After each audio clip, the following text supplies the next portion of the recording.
দেখুন, এই পর্তুলাকাগুলো বেডের মাটিতে বসানো হয়েছে।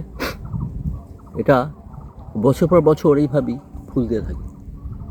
ঠিকভাবে পরিচর্যা করলে এটা বছর পর বছর এই গরমে ফেব্রুয়ারির পর থেকে ফুল দেওয়া শুরু হয়।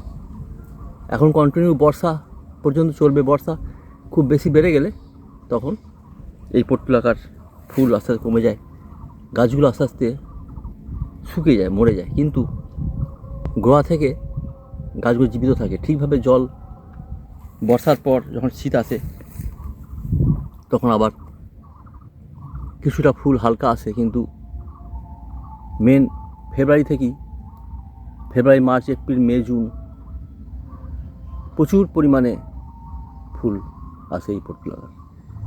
দেখুন, বিভিন্ন কালারের ফুল পুরো ভরে গেছে। এখন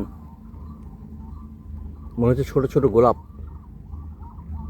এই ফুলের পরিচর্যার ক্ষেত্রে সার খুবই কম লাগে, খুব বেশি সারের প্রয়োজন নেই। সিজন গোবর সার, তার সাথে একটু মাটি মিশিয়ে যদি গাছের গোড়ায় গোড়ায় একটু দিয়ে দেওয়া যায়, তাহলে এই ফুলে এইভাবে ফুটে ওঠে। দেখুন কত সুন্দর গাছ। গাছের প্রতিটা রগে রগে কুঁড়ি। জল নিয়মিত দিতে হবে। 6 থেকে 7 ঘন্টা সানলাইট থাকা চাই, আলো বাতাস ভালো চাই, তাহলে এই ফুল খেলা করবে একদম। সকালবেলা 8টা-9টার মধ্যেই ফুল ফোটা শুরু হয়ে যায়, আর বিকেলবেলা 2টো-2:30টার মধ্যে আবার ফুল বন্ধ হয়ে যায়।